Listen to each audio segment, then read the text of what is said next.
Welcome to Talk About Topeka. I'm Chris Schultz. On tonight's episode, we've got a taste for local barbecue with a side of homegrown theater. Eddie Moege joins us from HHB BBQ in downtown Topeka. You're going to love what this guy's smoking. Meat. He smokes high-quality, delicious meat. You see what I did there? Oh, you're also going to enjoy what our next guest is smoking. Smoking hot cutting-edge theater. Craig Fisher from Astra Theater is here. All that smoking and you don't even have to travel to Colorado. Sit back, relax, and enjoy this episode. Maybe with a bag of Doritos and donut holes. It all starts right now. Now I see. Well, how's about a little live theater here? I'm here with Craig Fisher from the Astra Theater Ensemble. How you doing, Craig? I'm great. How are you? Very good, very good. Thanks for coming up on the show. Yeah. You guys have been doing this for quite a while now. Tell us a little bit about Astra Theater. What's the elevator speech here? Yeah. This is our 5th season that we're going into, and it's weird to say that because it doesn't feel like it's even really been that long. Yeah.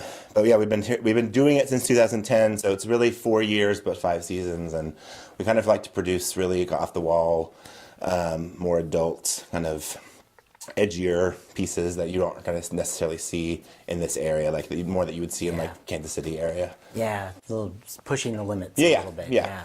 And you've done some really great shows over time. What are some of your favorites that you've produced? I think one of the ones that stands out the most is we did this musical called Bloody Bloody Andrew Jackson, which was a huge like rock history, emo punk musical. It's a great show. Yeah, it was a fantastic experience, and the show ended up really great, and it was one of my favorites. Yeah. And we did a show called Title of Show, which is a musical about writing a musical called Title of Show. So it's very like meta and all about theater, and so it was really fun to just produce that. Yeah, and you guys are in your 5th season, so what do you have coming up this year? This year we've actually got quite a bit. Our first show opens pretty soon. It's called Angels in America. Show. I have a theater degree. I had to study that one, and it's one of the ones everybody should see, I think, at least sometime in their life. And we have a phenomenal cast, and they're doing a fantastic job and just bringing it to life in ways that I didn't think possible. Because when we talked about doing it, it was like, can we really do this giant 3-hour show? And we're doing it. So it's cool. Yeah. You know, HBO did it a while back. They had a special on it, and now you can go see it live here in Topeka with Astra Theater. So and it's never been in Topeka, which is surprising to me. Has it not? I don't think so. When we were talking about it, we asked a couple people who've been doing stuff around here for a long time, and they said they had never seen it. I think I would have gone to it if it had. So I don't, and I haven't seen it here. So maybe you're right. Happy to be the first ones to bring it here. So cool, very cool. And you're doing that. You have a lot of different venues you work at. Tell us a little bit about that. This one, Angels in America, is going to be at Warehouse 414. But kind of describe how you guys look for venues to do the shows. Sure. We've actually been really lucky that we've met great people like you and Chris Graham-Montagne, and then Kelly Langer, who runs the Topeka Masonic Center, who've kind of come to us or found us in a roundabout way, or have been open to kind of what we have to offer, and have said, yeah, come on in, bring your shows here. And so we made those connections through just people like emailing us and hearing about us, which is great. So and that's kind of how we find them, and then we kind of adapt the show to the space. We don't kind of change the space to make the show. Yeah. So. I always think when people say, oh, you can't do that show in that space, like you can do any show in any space. If it's one of those things, you can do anything if you just believe, right? And work your butt off. Right. And we believe very much that we have a very minimal aesthetic. We kind of approach things from a the glamour. Yes, yeah. We approach it from that way. Yeah. We kind of tone things down a little bit so that we get to just see what the heart of the show is about. And that works well for those spaces that we work in, because we don't have a lot of lights, we don't have a lot of sound, we get to just focus on the show. And the amount of people in Topeka who are so incredibly talented, that shows their talent right there. When you're not hiding them under expensive costumes and props, and you've got, that's all away. The only thing you have out there is what they can do. And time after time, again, people around in this community they blow me away with what they can do. How do you get the folks to come into your shows? And you have auditions, or how's that process work? We have auditions for everything that we've done. We didn't start that way, but our first season kind of was really haphazard, and then we started having auditions for everything. And so we announce auditions on our Facebook page and on our website. Cool. And we predominantly use social media because we don't have a marketing budget. We don't really have a way to get the word out with like an ad or something, a traditional like marketing way. So we tend to use the free route, which is social media. It's almost like that has made this stuff possible. We're seeing some things around Topeka that we haven't seen in a long time, and it maybe some of that social media has made it possible. They didn't have to have a huge budget to go do stuff, you know. And I think the word of mouth is what's really helping us more than anything, as people are talking about it. And I've met people who are like, I've never heard of you before. And I'm like, oh, well, come see a show. And then they've seen a show, and then they tell somebody, and then they bring more people, and it's fantastic. Yeah. So. Yeah. And so, how many shows have you guys put together, like all together? Do you know the number? Oh, this is the quiz. Yeah, part. I'm gonna guess it's upwards of 25. It's a lot. Yeah, it is. Having like with benefits and like original projects, and then actual like staged, That's a productions. lot of stuff, man. Yeah. And how are people drawn to this? Did you just get a group of people and just say, hey, let's do a show in a garage? Or like, how did that all happen? It was kind of that. I mean, I was in grad school in Illinois, and I was coming back for the summer, and I said to some friends who I'd done theater with at Helen Hawker, and in high school, I went to Shawnee Heights forever ago. Oh, me too. Yeah. These are friends from high school, from college, from community theater, that I said, hey, I want to do this. Do you want to help me? And 6 of us came together, and I don't know how, we threw 2 shows together our first summer, and we sold both of them out. I don't know. Again, I don't know how it happened, but it did. So if you build it, they will come, yep. right? Yeah. And they sure have. So yeah. So what's on the horizon for you guys? Well, we have Angels in America, and then after Angels in America, actually the same weekend that Angels in America opens, we have auditions for Hedwig and the Angry Inch, which is another great one. Yeah, it's a tremendous, one person show, rock musical. And then after that, we have a new play called Hearts Like Fists, which is like a comic book kind of superhero villain take on love, basically. And that's being directed by Robin Bonsall, who's one of our board members. And then our last show of the year is Evita, and that's in November. Awesome. Yeah. Don't cry. Yeah. We actually just went and saw a production of it in Denver, and Jason Degenhart, who's one of our board members, took me to see it, and was just really inspired by kind of what they did, because they kind of toned it down as well, and kind of approached it from a very similar standpoint that we do. Very cool. So, which is nice. Getting down to the nitty gritty. Yeah. This is what art is right here. Yep. And how have you seen the whole art scene kind of change? Have you noticed that? Yes. Because I have. Yeah. I mean, what's your take on where we've gone in the last 5 years? Yeah. And I was gone for 3 years in school, and then when I would come back, I would notice there was a shift in things, or that there were more things happening. And when I came back permanently, I started to really see a lot of things happening. And now, especially now, there's a lot more art. There's a lot more, just visual art. And then I'm seeing a lot more theater pop up, which is great. And a lot of diverse theater, which is what we want to see. Yeah. And I think people want that, and people don't. People are coming to see it. They're buying tickets for things. We're selling out. I know other places are selling out. So it's. We had a sold out run of Chorus Line, and I was like, I don't know how that happened. We didn't expect that, because people want to come see it. People want the stuff.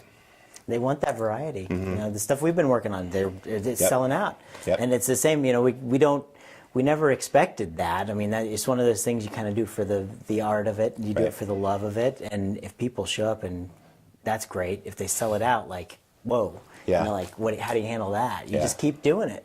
Well, that was one thing that really changed my perspective when we started this, because it started as, we want to do these shows because the actors want to do them, and audiences probably will want to see them. And then it became, we are a business, and we are a licensed, nonprofit, and we are running a business. And I did not anticipate all of the things that come with running a small business when I started this, but now we are a legitimate small business who, it's crazy. With a mission to bring art to Topeka. Yeah. And it's very segmented art. That's very nice. Yeah. Found a niche that we like, that we think that needs to be filled, and we want to fill it. That's what you've been doing for 5 years now. Yeah. So congratulations on that. And tell folks again about Angels in America here. Get the information. How do they buy tickets? Sure. Angels in America is March 20th through the 23rd, and you can get tickets on our website, which is at astratheater.com. You can buy tickets right there, or you can call 785-969-4257, and those you can reserve tickets that way. You can also email It's up on them. the screen, right? Oh my goodness. You see it there? It's magic. Yeah. The best And I way sure really hope is it our does website. happen, Yeah. right. Yeah. But the website is right up here. Yeah. Reading that out at Astra Theater, huh? And it's great. It's really easy. You just click on the night you want a ticket. And we have a new program actually called Pledge Plus, which is great. You can buy a ticket and donate at the same time, and all in your ticket price, which is great because it's a tax deductible donation tacked And onto your... you guys keep your tickets very affordable. And there's a lot of folks. Do you get some support from outside to kind of subsidize that? Because it's very expensive to put these shows on. Right. That's why we kind of keep our aesthetic really minimal. I mean, we try to keep that low so that we can keep ticket prices low, because we've only ever we've never charged more than $10 for a ticket, and we're never probably going to until until we need to. Sure. But I don't foresee that happening anytime in the future, because we want people to be able to see it. We want to keep it affordable. So Very cool. Well, yeah. you guys, Angels in America, that's your next chance to catch what Ad Astra Theater is working on. Craig, thank you so much for joining you. us. Oh, well, Craig, I can't let you go until we do the notorious lightning round. It's right here. It's these cards for you. Awesome. So I'm going to put 60 seconds on the clock, and we'll see where we end up. How about this? Okay. Ready? You ready? Yes. All right. And go. If your house was on fire and your family and pets were safe, what's the first thing you'd grab on the way out? My computer. Very good. What's your favorite season in Topeka? Fall. Good. What's the first thing you would do if you won the big lottery? Pay off my student loans. Oh, man. And then buy a lot of Something expensive. Yeah. stuff. Give us one word that best describes your personality. Outgoing. Good one. Regular or decaf? Regular. I guess that. Yeah. Right. Let's see. What's your favorite color? Blue, probably. Blue. All right. Yeah. And paper or plastic? Oh, that's a hard one. Plastic, usually. It's terrible for the environment, but... Yeah, it happens. You know, it's easy. Yeah. If you were a car, what kind of car would you be? Probably some sort of fuel-efficient SUV of some sort. A Yeah, hybrid kind of Yeah, thing? maybe. And what's your favorite television show to watch every Tuesday night at 9:30 on my TV? Talk about Topeka. Hey, you didn't even have to look at the screen. That's a good one. Yeah. Craig, thanks a lot. Thank you. You had a plenty money to get me some money. Had a money to get me some money. Well, what do you get when you mix a hog, a herd, and a bird? Well, you get HHB BBQ, and I'm here with one of the owners right now. It's Eddie Moege. How you doing? Glad to meet you, Chris. Hey, thank you so much for coming on the show. You're right down the street from us in downtown Topeka. What's your address down there? 720 South Kansas. 720 South Kansas, and you've been in the barbecue business for a while here. Tell us a little bit about your brand of barbecue. We call it Topeka barbecue. Been doing barbecue for 5 to 6 years now. We're full-time caterers for about 5 years. Got a chance to come downtown here about a year and a half ago.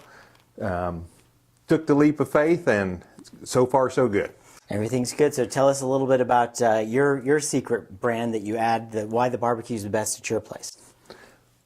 As far, I guess it's my own way of doing things. I really believe that, in my estimation, that good barbecue doesn't need barbecue sauce, I guess.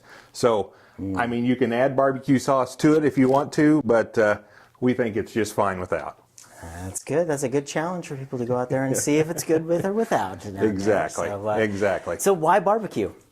It was just one of those K-State weekends, and did a couple barbecue competitions, and I don't know, you catch the bug, and then boom, it People just are happened. serious in that stuff. Yes, they really they are. It's Yes, like they are. competition. They're cutthroat right there. Yep, and special way to do it, and it's kind of fun. Yeah. Tell us about your experiences there with kind of the competition side of it.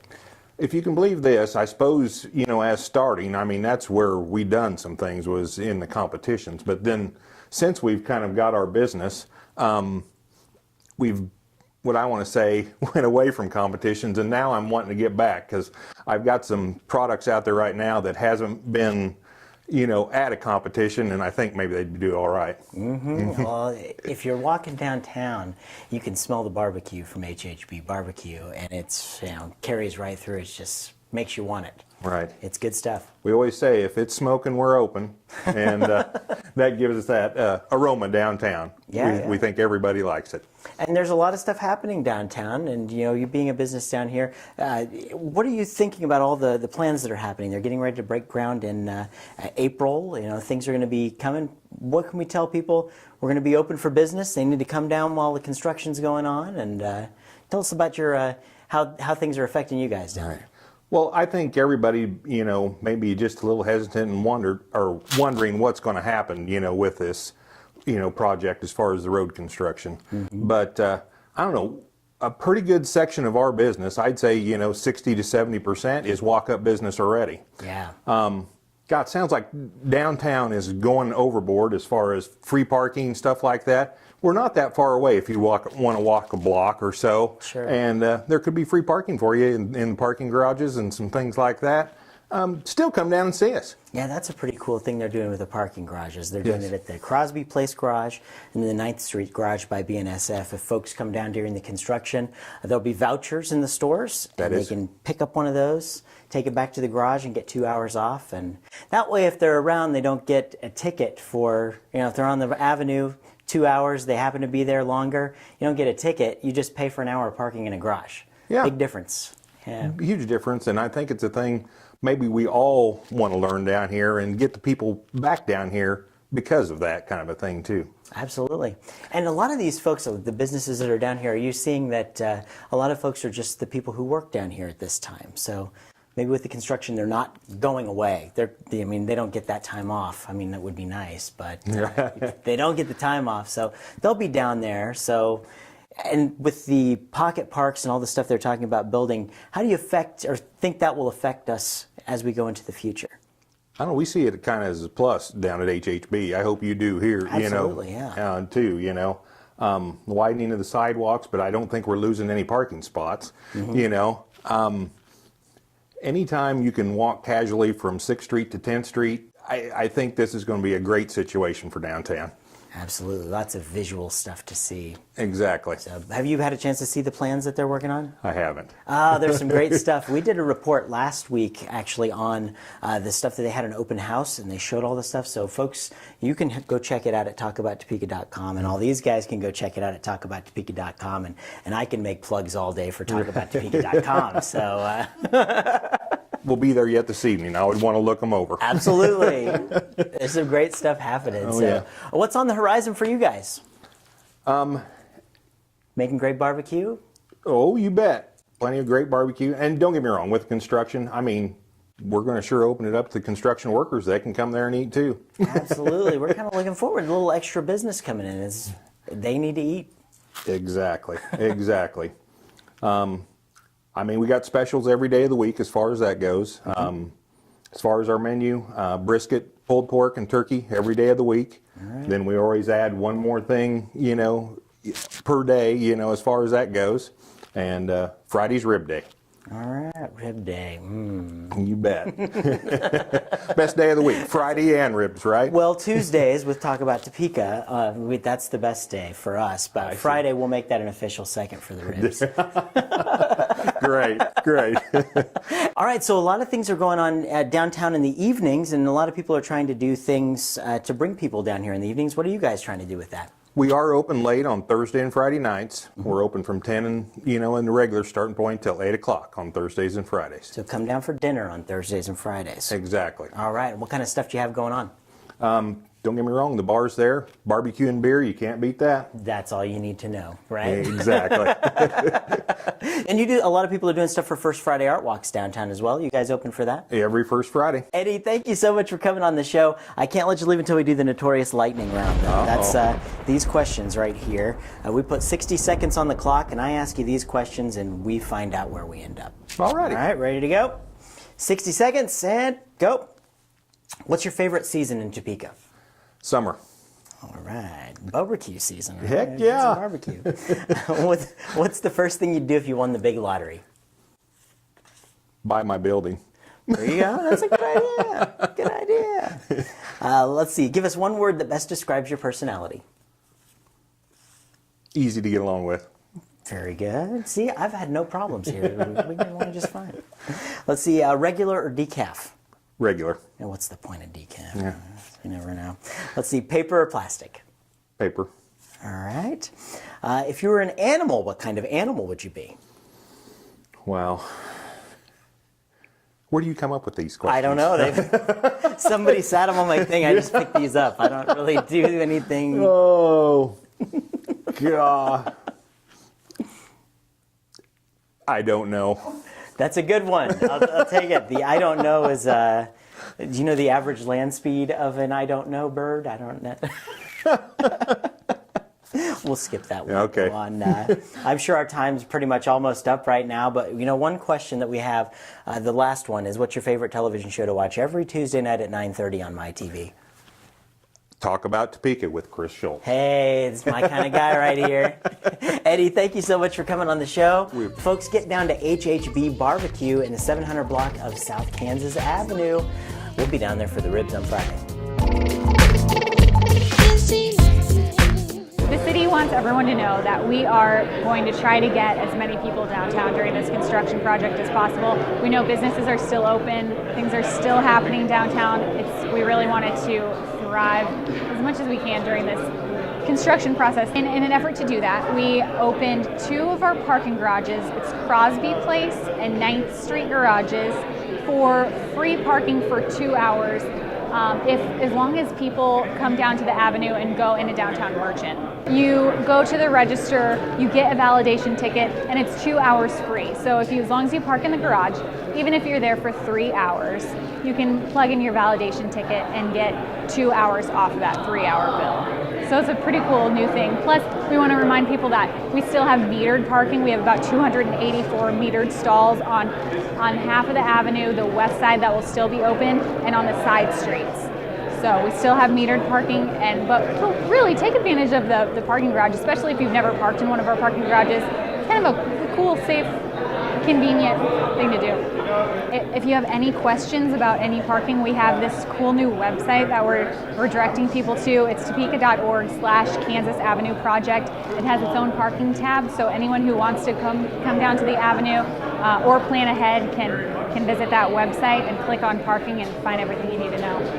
3 years ago, it wasn't a matter of when, it was a matter of if. Now it's a matter of when. I think that speaks volumes. So now you're seeing people want to find a space to get back downtown. People are moving in back down here. We're trying to find, the retailers and restaurants and dining spaces. So I can't wait for 2 years from now when we're there. I think things have changed simply because people realize this project is going to happen. And they've realized that the private sector really does want this.